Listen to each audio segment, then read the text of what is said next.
இப்போ துரு விட்டா ஒரு கபடி டீம்ல போய் சூப்பரா விளையாடிடுவாரு. உண்மையிலே ஸ்கூல் டீம் நாங்கள் இடையில ஒரு மேட்சே வச்சோமே, ரொம்ப அருமையாக ஆடிட்டு. விக்ரம் சார் ஏதாவது சொன்னாரா? விக்ரம் சாருக்கு அவர் எப்போவுமே சிரிச்சுக்கிட்டு தான் இருப்பார்.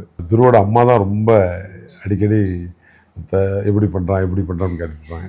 சார் இது வரைக்கும் சரி, எதாக இருந்தாலும் சரி, நீ ஜெயிக்கணும்னா நீ தனி போராடினா தான் ஜெயிக்க முடியுங்கிற மாதிரி அவரோட பாலிசி இருக்கும். அவரோட கேரக்டர் அப்படியே அவங்ககிட்ட. படம் பார்த்துட்டு என்ன சொன்னார்? அவருக்கு மகிழ்ச்சி பேச முடியாமல் போயிட்டார். அந்த அளவுக்கு துருவ அவ்வளோ பண்ணியிருக்காம்ல.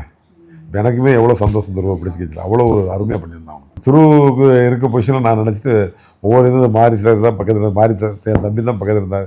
ஒவ்வொரு டைம் அவர் கை பிடிக்கல. எனக்கு அவ்வளோ கூச்சி பார்த்தாலும் என்னால் முடியலை. அவர் பண்ணியிருக்காது. துருவ பண்ணியிருக்கேன்னு சரி, துருவுக்கு பண்ண வச்ச மாதிரியும் சரி, அவ்வளோ சிறப்பாக பண்ணி வச்சுருக்காங்க. உண்மையிலே அந்த ஞானம் மாறிக்கு எப்படி தான் உண்மையில் அவ்வளோ ஒரு புத்திசாலித்தனமாக எவ்வளோ இதோட பண்ணியிருந்தாங்க. ரொம்ப அந்த உணர்வுகள் அப்படியே காட்சிப்படுத்தணும்னா அது பெரிய. நான் சின்ன கோடு தான் போட்டிருப்பேன். அவன் அதை பெரிய ரோடாக்கி அதை அதுக்கு இது வச்சு ரொம்ப அழகாக பண்ணியிருந்தான். ஒவ்வொரு சீனும் அவ்வளோ ரியல் கபடி. எல்லாருமே இப்போ எனக்கு ஃபோன் வந்துருக்கு, ஒரு அவ்வளோ ஃபோன் வந்துட்டு இப்போ வச்சுட்டு உங்களை இவ்வளோ பேசுகிறேன். இன்னைக்கு ஒரு குறைஞ்சது ஒரு 50 ஃபோன் வந்துருக்கும்.